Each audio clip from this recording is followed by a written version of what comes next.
Welcome to our next reading on multinational operations. Well, the good news is it's not as hard as pensions. Bad news is it's still a fair bit tricky. So without further ado, straight into the first learning outcome that asks us to talk about transaction exposure and calculate transaction effects. Okay, what do we mean with transaction exposure? The idea, essentially, that you're an importer and exporter of goods, and as a result, the exchange rate can change between entering the contract and actually coming to settle. Okay, so let's have a look at settlement before the balance sheet date, where we enter the contract and settle it before the balance sheet date. Well, initially we record the transaction at the spot rate on the day of the actual transaction, i.e. the day we make the purchase or make the sale. Now, of course, we're going to then have receipt or payment, settlement, at a later date. Issue, of course, is the exchange rate may well change between entering the contract and actually settling the contract. Let's have a look at an example. We've got Vineco here, US company, purchasing £200 of inventory. So notice it's an importer, and it's importing goods denominated in an overseas currency, in this case sterling. And payment was due 60 days later. When it entered the transaction, notice the exchange rate, and notice our exchange rates here, GBP colon US dollar. So because we've got the colon there, the first currency we're seeing, remember, is the base currency, the second is the quoted. So what we're saying is £1 buys $2 US. Okay, so therefore, initially what this company is going to do is when it receives its 200,000, like so, it's going to record a sale. No, it's not. It's going to record, let's get this right, inventory, because it's a purchase, isn't it? Inventory of $400,000. And it's going to record as well the fact that it owes $400,000, so an accounts payable balance of $400,000. Now, of course, when it comes to settle the transaction, the exchange rate is now 2.5. So that, of course, means when it comes to settle, what they're going to see is a reduction in cash of, this time, $500,000. Now, of course, what happens here? What happens to our accounts payable? It's only $400,000. We can't reduce it by $500,000, otherwise we'd have negative $100,000. So what we're actually going to do is we're going to reduce the accounts payable down to 0, and with the balance, $100,000, we're going to take it into our income statement as a loss. Let's have a look at that. So here you go. You can see our cash has gone down by $500,000. Inventory stays there at $400,000. We don't change that. But remember what we said. What's actually happened here is our cash has gone down by $500,000. Okay. Our accounts payable we're going to reduce by $400,000. So, and the other side of this, so down goes cash, down goes accounts payable. Other side, we're going to reduce our earnings, our net income, because we're going to show an exchange rate loss of $100,000. So if we think about our balance sheet equation, assets equal liabilities plus equity, on settlement it will all still balance. Because assets go down by $500,000, liabilities go down by $400,000, earnings go down by $100,000 due to the exchange rate exchange rate loss in the income statement. And if earnings go down by $100,000, equity does via retained earnings. So overall, as a result of this transaction, we've got inventory in our balance sheet of $400,000, and cash goes down by $500,000. So net, our assets go down by $100,000, and of course our equity goes down by $100,000 at the end, because we've got the exchange rate loss of $100,000 in our income statement. Okay, now let's have a look at a transaction exposure where we enter the contract before our year end, but it's settled after the year end. So settlement after the balance sheet date. Now the idea here is we have to kind of do a mark-to-market process on our exchange rate gain or loss here.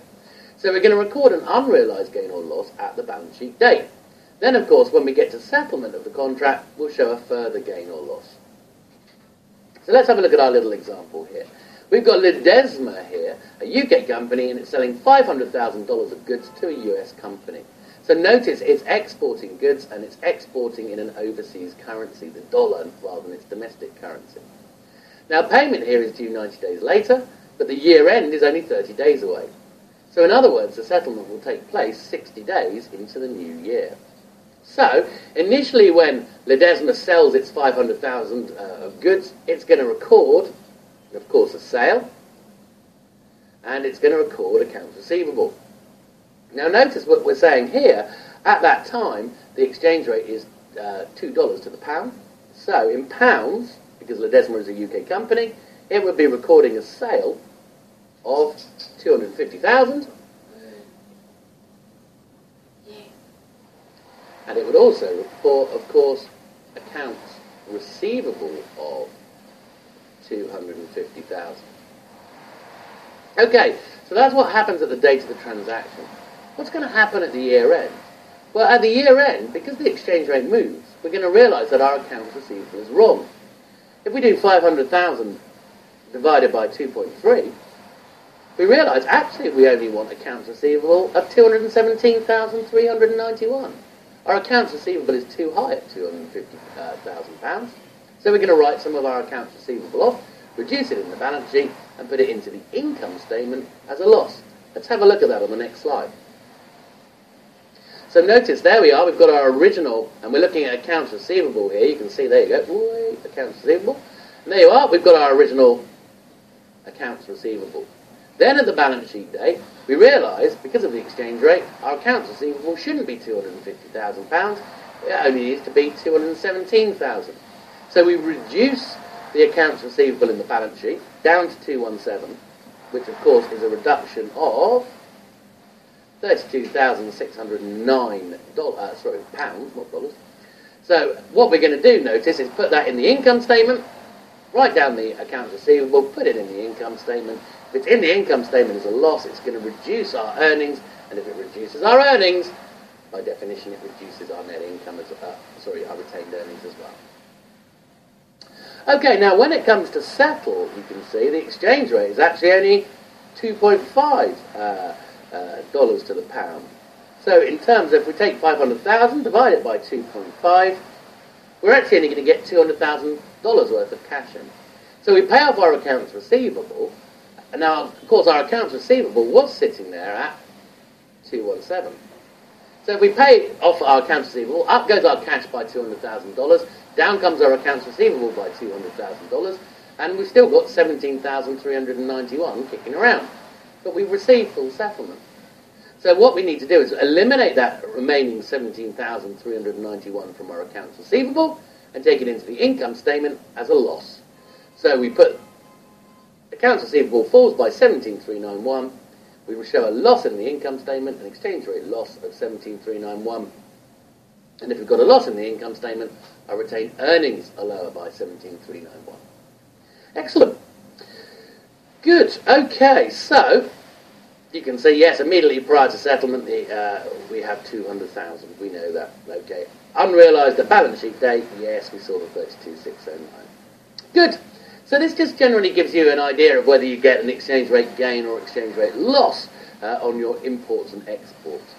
So let's have a look at an export sale. And the key, of course, remember, is we're exporting in an overseas currency. In other words, we'll get paid in an overseas currency. Now, if that overseas currency strengthens, that's going to be good news. Remember, if we export, we're going to have accounts receivable. We've got an asset exposure. And if the overseas currency strengthens, that's great news, essentially, because we're receiving that overseas currency, and it now buys more of our domestic currency. So when we convert back to our domestic currency, we're going to get a gain. However, if we've got an asset, accounts receivable, and the exchange rate weakens, bad news. When we receive the cash for our export sales and convert it into our domestic currency, we're going to receive less domestic currency, and as a result, a loss. Let's have a look at our import purchases. Import purchases. Now, of course, with a purchase, you've got a liability sitting in your balance sheet. Now, this time, if the foreign currency strengthens, bad news, because it means it takes more of our currency now to pay off our liability. So we get a loss. However, if the foreign currency weakens, good news, because it takes less of our currency to pay off our liability, so we get a gain. Brief look at our analytical issues with our transaction exposures here. IAS 21, which is obviously International Accounting Standards, and US GAAP 52, both say take transaction gains and losses into the income statement. Your major problem is they don't tell you where to put it. So we've got a choice. Either we can put it in our operating income or expenses, within sales, general and admin in other words, Or alternatively, we could put it in our non-operating income and expenses, treated as a financing cost, a cost outside the day-to-day activities of the company. Issue is, of course, if you're comparing two companies, they may have chosen different methods or different places in the income statement to report their transaction exchange rate gains and losses, and that, therefore, would reduce the comparability between the companies. Let's imagine that they've got exchange rate losses. One puts it in sales, general and admin, which would give it a lower operating profit margin, but one treats it as a financing cost, which essentially would give it a lower net profit margin. So it's going to reduce your comparability. Now, we move away from transaction exposure and we look at translation here. Now, what is translation? Translation is when you've got an overseas subsidiary. Now, of course, if you've got an overseas subsidiary, it's going to have to produce its accounts in its domestic currency because it needs to file its accounts with its domestic authorities. Now, problem is, when you want to produce your group accounts, your consolidated financial statements at the end of the year, you're going to have to take those accounts and convert them to your reporting currency. And as a result, you're going to get exchange rate gains and losses. And this is what we mean by translation. Converting an overseas subsidiary to the reporting currency to prepare the group financial statements. Okay, now our LOS here says distinguish between functional, presentational and local currencies. Two of them are dead straightforward, so let's start with them. Local currency is simply the currency in which the overseas subsidiary is located, and as a result it's going to produce its financial statements, its local financial statements in that currency, and submit it with that country's authorities. Now, your presentational currency, otherwise known as your reporting currency, again, this is going to be fairly straightforward. It's simply the currency in which you produce your group consolidated financial statements. Okay, so again, because we're doing a US exam, it's most likely that the parent company, the holding company, is in the US, so it's most likely to be dollars, but of course we can't guarantee that in the exam, so don't just assume it's dollars. Now, here's the tricky one, our functional currency. This is the one that causes a little bit more problems. They talk about the functional currency as being the primary currency of the economic environment in which the firm operates. Now, typically, therefore, it's going to be the currency in which the overseas subsidiary invoices its sales. We're going to see International Accounting Standard 21 gives us some more guidance to that, and we'll see that on the next slide in a second. Now, theoretically, all three of these currencies could be different. Let's imagine that you've got a UK company, and it's the subsidiary of a European parent company, and it works in the aerospace industry. Well, of course, its local currency, if it's a UK company, would be sterling. Its presentational currency, if it's part of a European group, would be the euro. But if it's in the aerospace industry, everything is invoiced in US dollars. That's just typical. So, in fact, all three would be different. Now, we're not expecting all three to be different in our exam. Chances are the functional currency will either be the same as the local currency or the same as the reporting currency.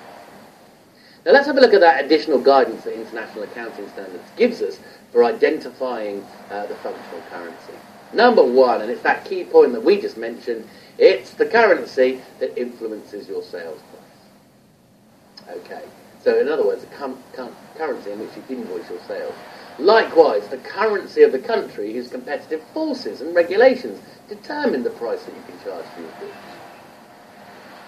Next one, currency from which funds from financing activities are generated. So if your subsidiary actually issues debt, what currency is the debt it's issuing? What you might well find is that the parent company issues the debt on behalf of its subsidiaries. Okay, and then finally, the currency in which receipts from operating activities are retained. Again, logic here is saying, if the subsidiary retains its operating activities, the cash from its operating activities itself, then chances are the functional currency will be the local currency. If it remits all of its earnings to the parent by way of a dividend, then chances are the functional currency is the reporting currency. So notice they say consider the subsidiary as autonomous. If you're looking at an autonomous subsidiary, it means it makes its own investing, financing and operating decisions. And if it's autonomous, its chances are the functional currency is the same as the local currency. If you have an integrated subsidiary, then essentially The parent company is making all the decisions. And as a result, the functional currency is likely to be the reporting currency. Again, if the subsidiary is reliant on finance from the parent, in other words, the parent issues debt and then loans the funds to the subsidiary, again, chances are functional is the same as reporting. And then finally, if it remits its earnings to the parent by way of a dividend, again, chances are functional is the same as reporting. Right, okay, so from that, it leads us to our next LOS that says compare and contrast and determine the appropriate method to use. Compare and contrast what? Well, we're going to look at two different methods to convert an overseas company's accounts.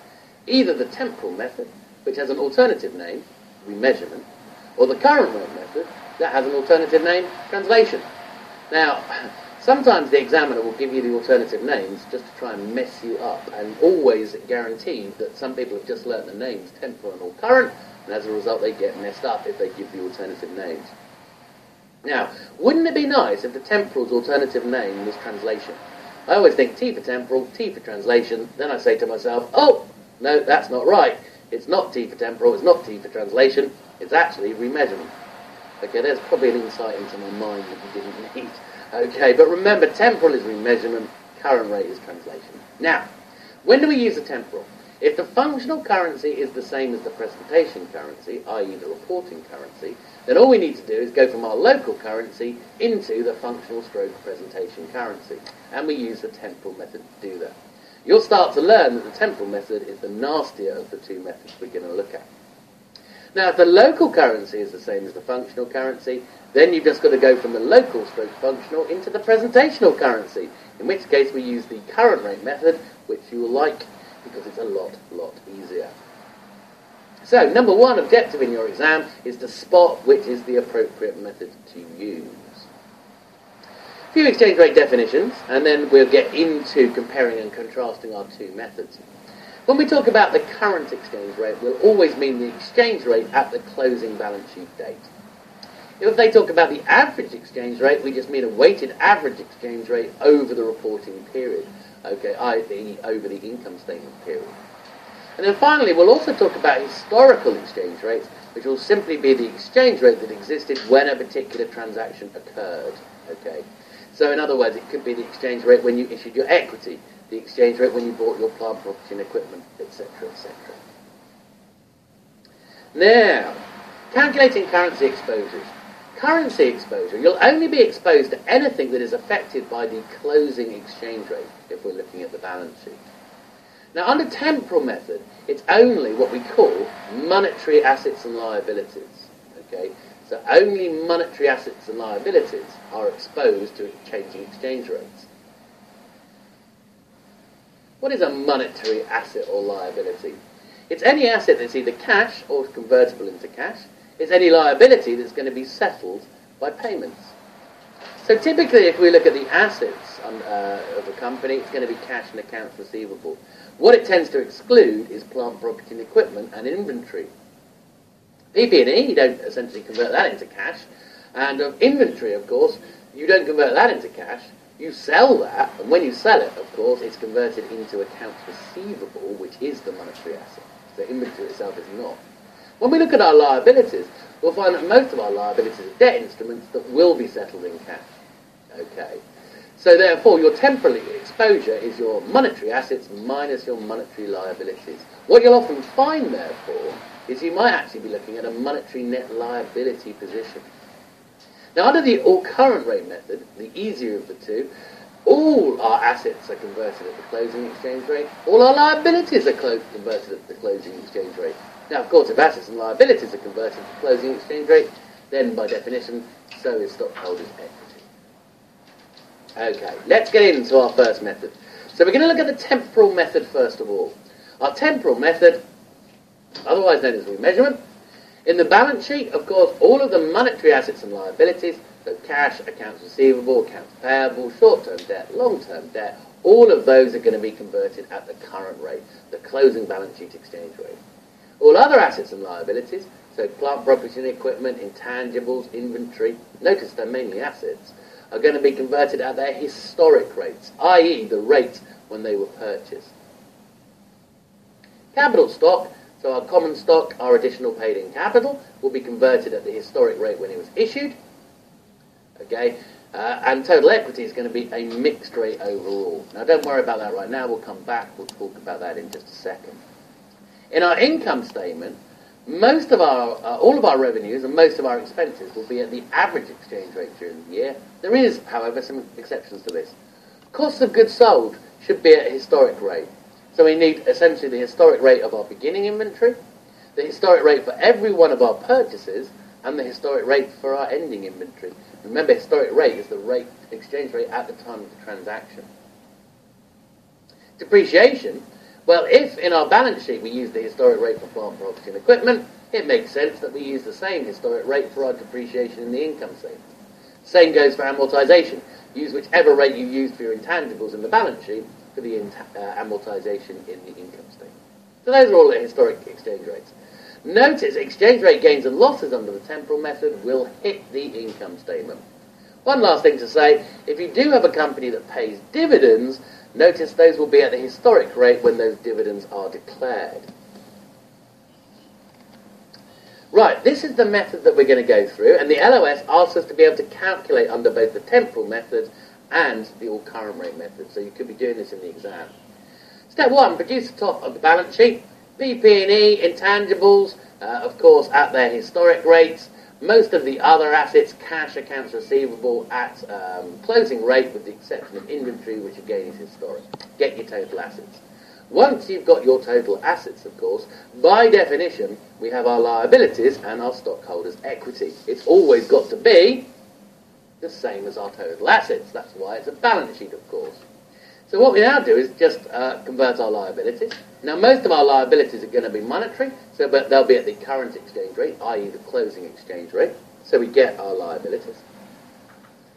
Common stock, additional paid-in capital, at historic rate when the equity was issued. And we just, therefore, work out our retained earnings as a plug figure so that it adds up to the correct liabilities plus equity figure. Okay, so in other words, so it agrees with total assets. Now, once we've got our retained earnings, we're going to move to step 3. Step 3, what we're going to try and do is derive our net income from our reconciliation of opening and closing retained earnings. We've just worked out closing retained earnings as a plug figure in step 2. We know opening retained earnings from last year's balance sheet. Now, hopefully we'll know dividends. If there are dividends paid, remember they're converted at the historic rate when they were declared. And as a result, this time we're going to get our net income as a plug figure.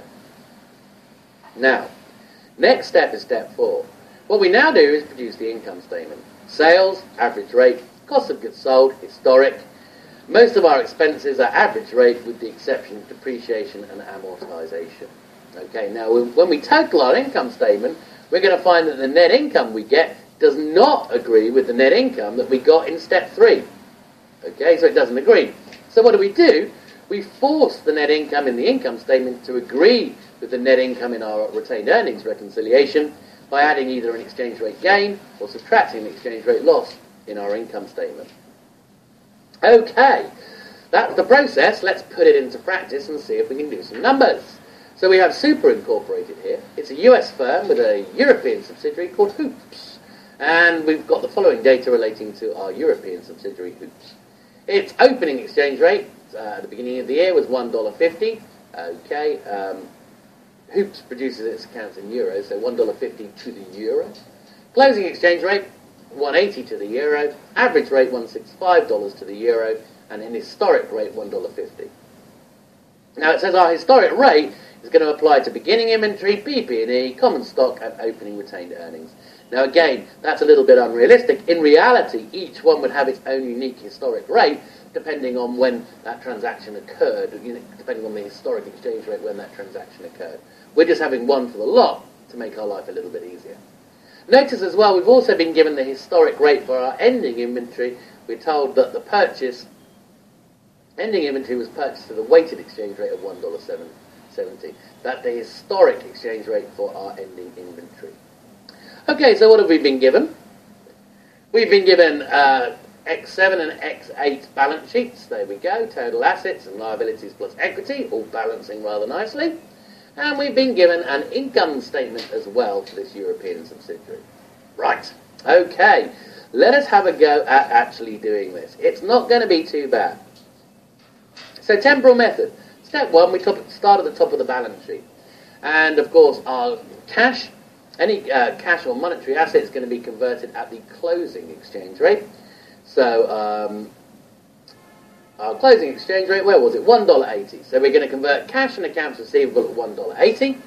Inventory and PP&E is going to be at their historic rates. Ending inventory's historic rate, of course, was $1.7 to the euro. And PP&E's historic rate, we were told, was 1.5. So those are the exchange rates that we're going to use. Closing, historic. Convert them across. So you're going to get 1,080 for your cash, 1,080 for accounts receivable, 850 for inventory, and 1,950 for your plant, property and equipment, giving you 4,960. Now, of course, note, now that we know our 4,960, we know what our liabilities and stockholders' equity would be, 4,960. So let's then work the bottom half of the balance sheet. Accounts payable, monetary liability, so use the closing rate, 1.8. Long-term debt, monetary liability, use the closing rate, 1.8. Common stock, an additional paid-in capital, presumably included in this one line, historic.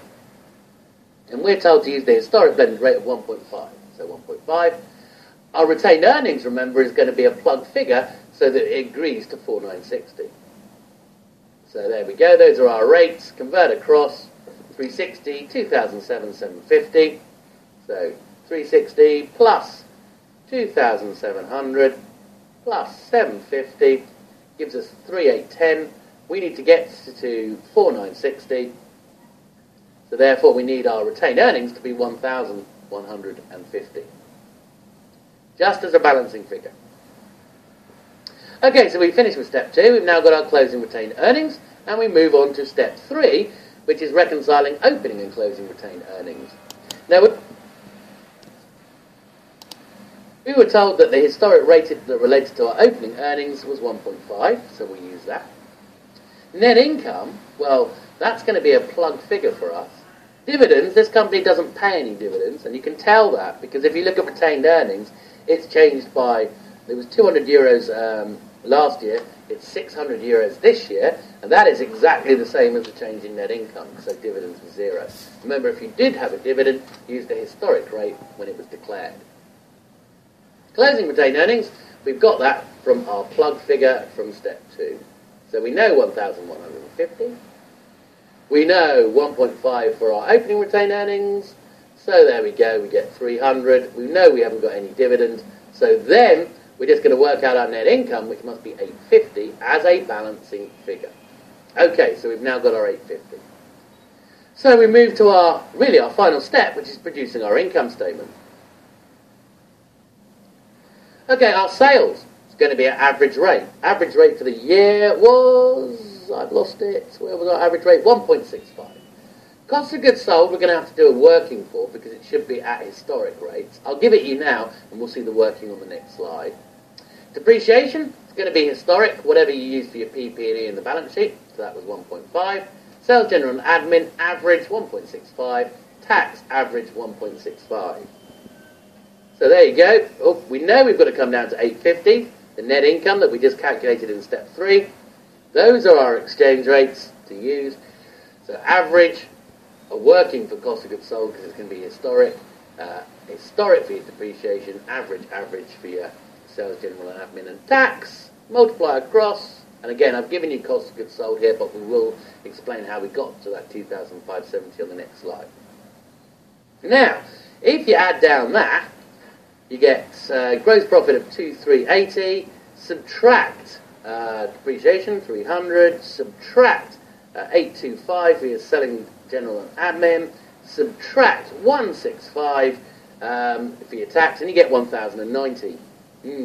That doesn't agree with 850, so we're going to force it to agree by plugging in an exchange rate loss equal to $240. So it's a plug figure to get your balance sheet, to get your income statement, to agree with your retained earnings reconciliation. Let's finish this off by looking at the workings for our cost of goods sold. Now what we need to do, of course, is work out purchases first of all. So using the European data, we know that our cost of goods sold in our income statement was 1,600. We know that ending inventory in this year's balance sheet is 500. Ending inventory in last year's balance sheet was 300. And as a result, you can work backwards to get your purchases. So 1,600 plus 500, 2,100 minus 300. So our purchases should be 1,800. Now, we're going to use the historic rate for our beginning inventory, and we were told again to use that 1.5, so we can use 1.5. We're going to use the average rate for our purchases. Now, be careful here. This is a bit of a cheaty shortcut. If the examiner tells you that purchases were made evenly throughout the year, then you can get away with applying the average rate to your purchases. If not, what we should be doing is using the historic rate for every single purchase that we made. Now you can imagine for a large company this would be very time consuming, so often the examiner gives us a shortcut and says, look, assume purchases were made at the average rate. Again, another clue to use the average rate would be if he doesn't tell you the exchange rates when each purchase was made. Well, you've got no choice, you're going to have to use the average.